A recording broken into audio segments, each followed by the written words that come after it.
புதிய பெனியல் கிறிஸ்து சபை வழங்கும் பலத்தின் மேல் பலம் நேரம். தேவ செய்தி பேராயர் யோபு அவர்கள். கர்த்தருடைய வார்த்தையை கேட்டு ஆசீர்வாதங்களை பெற்றுக்கொள்ளுங்கள். ஆண்டவரும் உலக இரட்சகருமாகிய இயேசு கிறிஸ்துவின் இணைய நாமத்தில் வாழ்த்துக்கள். என் அன்பு தேவ பிள்ளைகளே, ஆண்டவர் நமக்கு ஒரு புதிய மாதத்தை கொடுத்திருக்கிறார். அதுவும் 7வது மாதம், இந்த ஜூலை மாதம். கர்த்தர் நம்மை அவருடைய கண்ணின் மணி போல பாதுகாத்து கிருபையாய் நடத்தி வந்து இந்த 6 மாதத்தையும் கடக்க செய்து 7வது மாதமாகிய இந்த ஜூலை மாதத்திற்குள்ள பிரவேசிக்க நமக்கு உதவி செய்திருக்கிறார். கர்த்தருடைய கிருபையினாலே மாத்திரம்தான் நம்ம இந்த 7வது மாதமாகிய இந்த ஜூலை மாதத்திற்குள்ளே பிரவேசித்திருக்கிறோம்.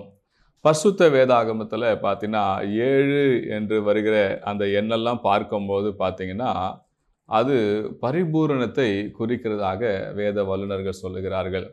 அதே போல் இந்த மாதம் நமக்கு ஒரு மிகுந்த பூரண ஆசீர்வாதங்கள் கிடைக்கக்கூடிய உண்டாகக்கூடிய ஒரு மாதமாக தான் இந்த ஜூலை மாதம் அமைந்திருக்கிறது. இந்த ஜூலை மாதத்தில் நீங்கள் எல்லாரும் அதிகமாக ஜெபிங்க. ஜெபிக்கிறவங்களுக்கு கர்த்தர் அற்புதங்களையும் அதிசயங்களையும் அவர் செய்கிறவராக இருக்கிறார். இந்த ஜூலை மாதத்திற்காக தேவ சமூகத்தில் நான் ஜெபிக்க ஆரம்பித்தேன். ஆண்டவரே, இந்த ஜூலை மாதத்திற்கு நீர் வைத்திருக்கிற ஆசீர்வாதம் நிறைந்த உம்முடைய வாக்குத்தத்தத்தை எங்களுக்கு தாங்கப்பா என்று சொல்லி நான் ஜெபித்து அவர் சமூகத்தில் காத்திருந்த போது தேவன் இந்த ஜூலை மாதத்துக்கென்று அருமையான வாக்குத்தத்த வசனத்தை அவர் கொடுத்திருக்கிறார். வாக்குத்தத்த வசன செய்தியை ஜெபத்தோடும் கேளுங்கள். கர்த்தர் நிச்சயமாக இந்த வாக்குத்தத்தத்தை உங்கள் வாழ்க்கையில் இந்த மாதத்தில் நிறைவேற்றி அவர் உங்களை ஆசீர்வதிப்பார். வாக்குத்தத்த வசனத்தை நாம் கேட்போம். ஏசாயா தீர்க்க தரிசன புஸ்தகம் 38ஆம் அதிகாரம் 5வது வசனத்தில், நீ போய் எசேக்கியாவை நோக்கி, உன் தகப்பனாகிய தாவீதின் தேவனாயிருக்கிற கர்த்தர் சொல்லுகிறது என்னவென்றால், உன் விண்ணப்பத்தை கேட்டேன், உன் கண்ணீரை கண்டேன், உன் நாட்களோடு 15 வருஷம் கூட்டுவேன் என்று சொல்லி ஆண்டவர் எசேக்கியாவுக்கு ஆண்டவர் வாக்கு பண்ணார்.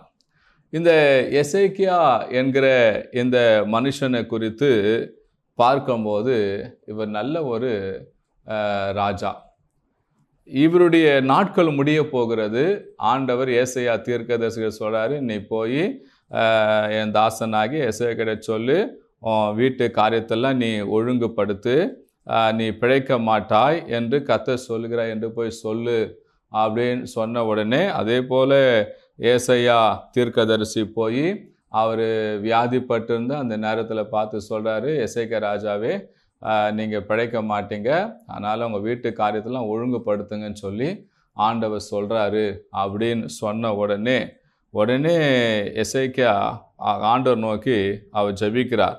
என்ன ஜெபிக்கிறார்? 2ஆம் வசனம், ஏசாயா 38ஆம் அதிகாரம் அங்கே சொல்லப்பட்டிருக்குது. 2ஆம் வசனத்தில், அப்போது எசேக்கியா தன் முகத்தை சுவர்புறமாக திருப்பி கொண்டு கர்த்தரை நோக்கி, கர்த்தாவே, நான் உமக்கு முன்பாக உண்மையும் மன உத்தமமாய் நடந்து உமது பார்வைக்கு நலமானதை செய்தேன் என்பதை நினைத்தருளும் என்று விண்ணப்பம் பண்ணினான். எசேக்கியா மிகவும் அழுதான். பாருங்க, எசேக்கியா மிகவும் அவர் தேவ சமூகத்தில் அழுது அவர் தன்னுடைய விண்ணப்பத்தை செய்தார், ஜெபித்தார் என்று சொல்லி நம்ம பார்க்கிறோம். இப்படி எசேக்கியா கர்த்தரை நோக்கி அவர் விண்ணப்பம் பண்ணி அழுதார் என்று சொல்லி இந்த வசனம் முடிக்காம மிகவும் அழுதார் என்று சொல்லி இந்த வசனம் முடிவதை பார்க்கிறோம். அப்போ தேவ சமூகத்தில் எசேக்கியா மிகவும் அழுது ஜெபம் பண்ணார். அதில் என்ன வார்த்தை சொல்லி ஜெபிக்கிறார் தெரியுங்களா? அந்த வார்த்தைக்கு பதில் கிடைத்தது. அதான் மிகப்பெரிய விஷயம். என்ன சொல்லி அவர் ஜெபித்தாருன்னு சொன்னால், ஏதோ அல்டல் உட்டல் காரெல்லாம் அவர் சொல்லலை, தேவையில்லாத காரெல்லாம் அவர் அலக்கலை.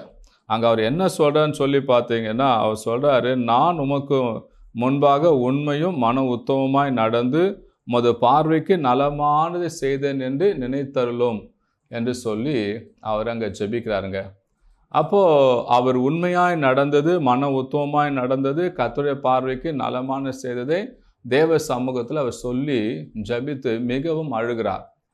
அப்பொழுது பார்த்தீங்கன்னா உடனே அங்கே ஏசாயா தீர்க்கதரிசி கர்த்தருடைய வார்த்தை வருகிறது. ஏசாயா அவர் அந்த முற்றத்தை விட்டு போவதற்கு முன்பதாகவே கர்த்தருடைய வார்த்தை வந்து சொல்லுது.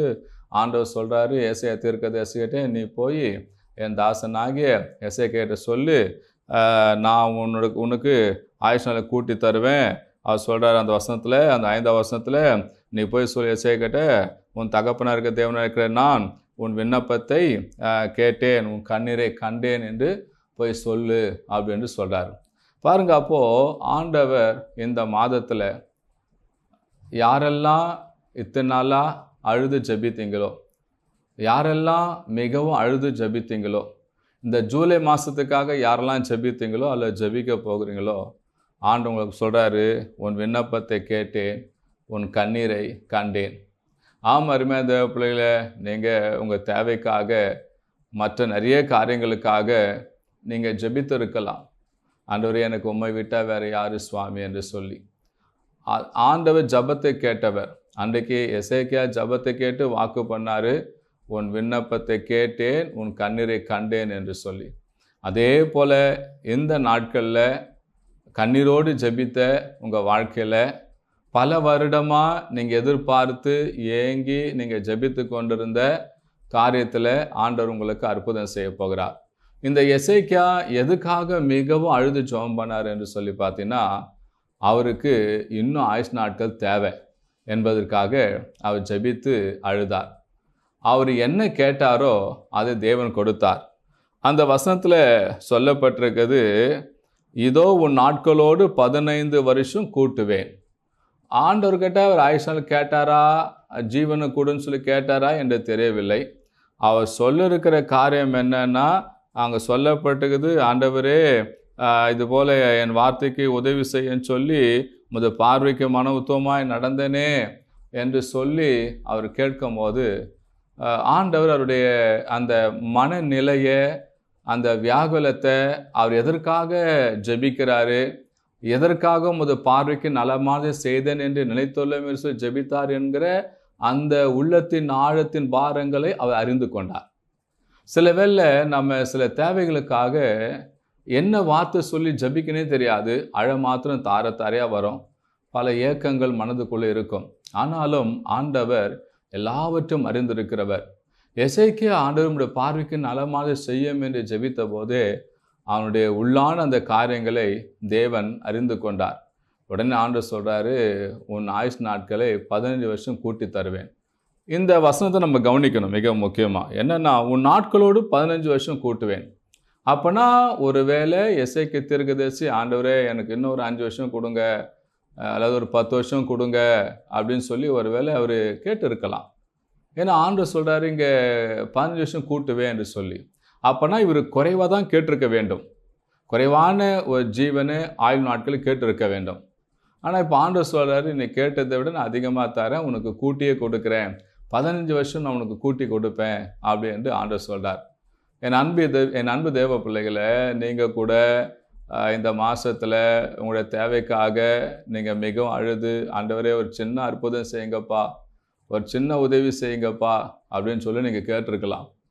ஆண்டவர் நீங்கள் கேட்ட சின்ன உதவியை, சின்ன காரியத்தை சின்னதாக செய்யாமல் உங்களுக்கு அதை கூட்டி கொடுத்து பெரிதாக செய்ய போகிறார். எசேக்கியா அவர் கேட்டது ஒரு வேளை 5 அல்லது 10 கேட்டிருக்கலாம்.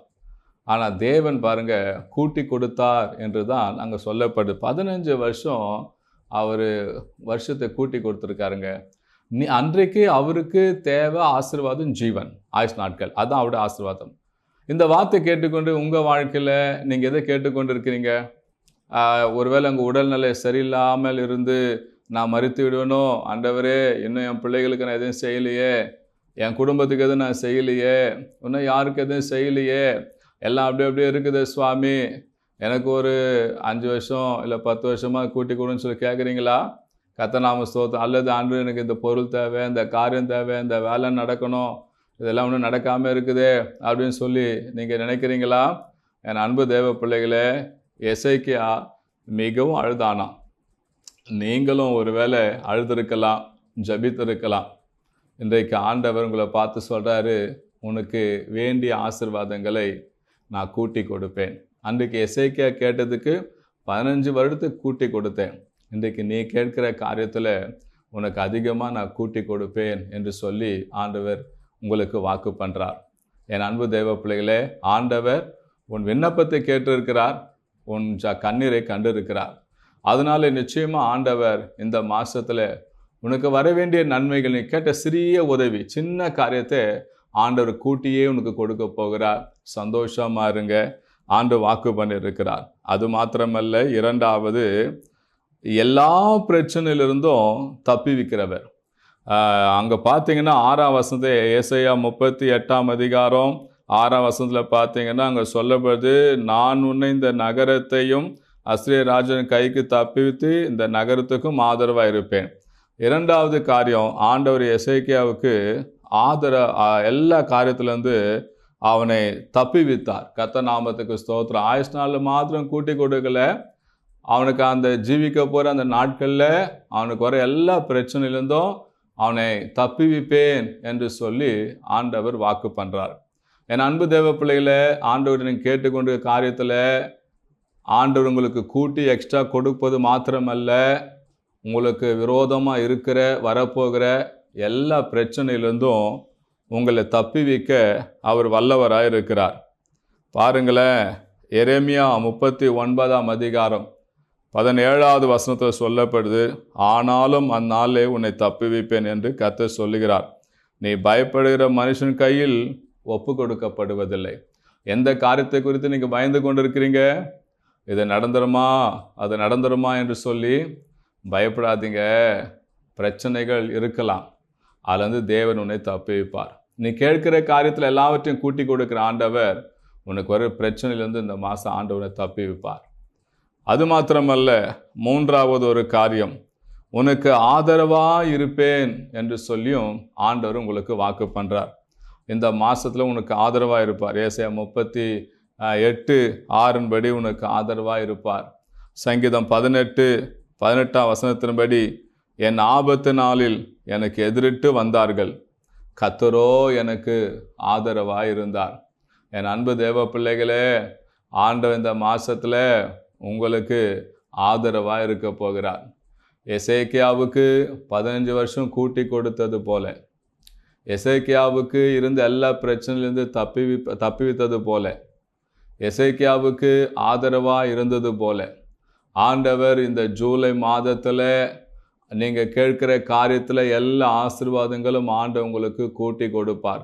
அது ஜீவனோ அல்லது சரீர சுகமோ அல்லது நீங்கள் கேட்கிற பொருளோ பண உதவியோ எது கேட்குறீங்களோ அது ஆண்டவர் உங்களுக்கு கூட்டி கொடுக்க போகிறார். கர்த்தர் நாமத்துக்கு ஸ்தோத்திரம்.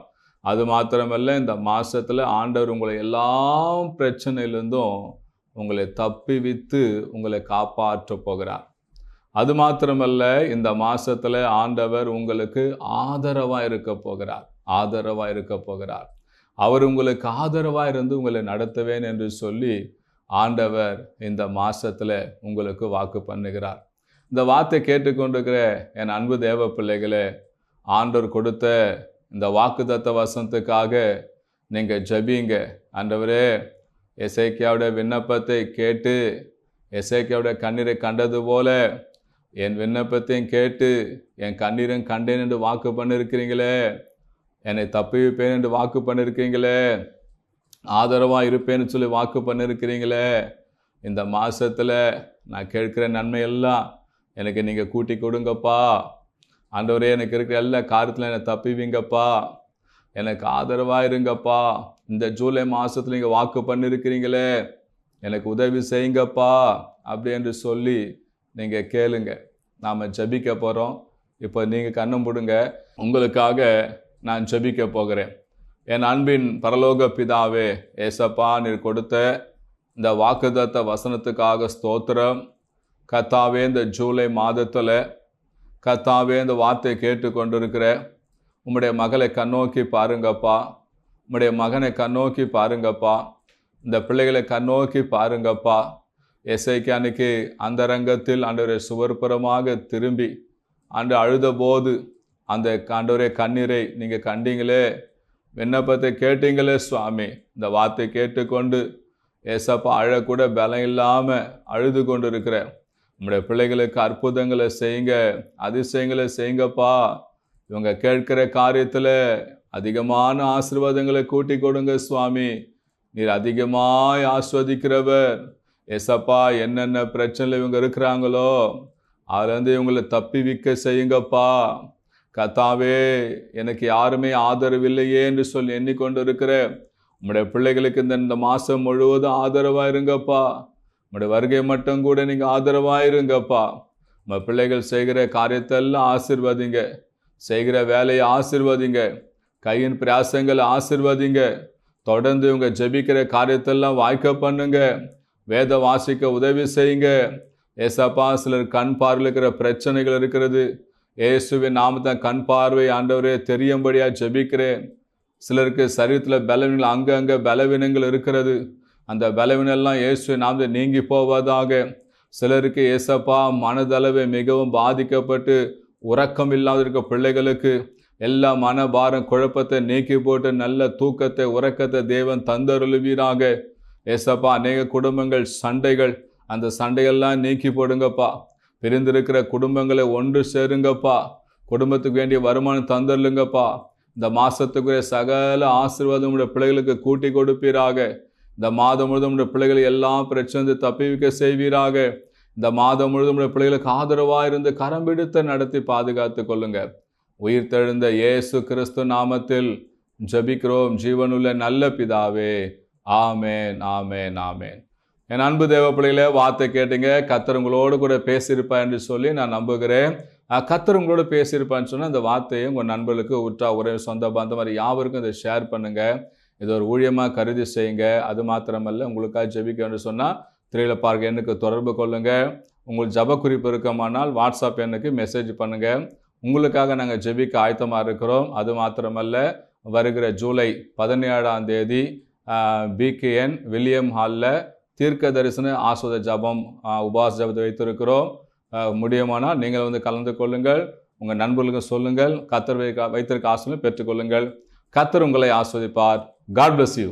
பிரியமானவர்களே, நீங்கள் எந்த திருச்சபைக்கும் போகாத நபராய் இருப்பதை சொன்னால் எங்கள் திருச்சபையில் நடக்கும் ஆராதனைக்கு வாருங்கள். எங்கள் திருச்சபையின் ஆராதனை நேரம் காலை 6:30 மணியிலிருந்து 8:30 மணி வரை நடைபெறும் இடம் புதிய பெனியல் கிறிஸ்து சபை, நம்பர் 107, நேருஜி ஜோதி நகர், 2வது தெரு, Ayanavaram, Chennai 23, century flower mill மற்றும் பனந்தோப்பு ரயில்வே காலின் அருகில்.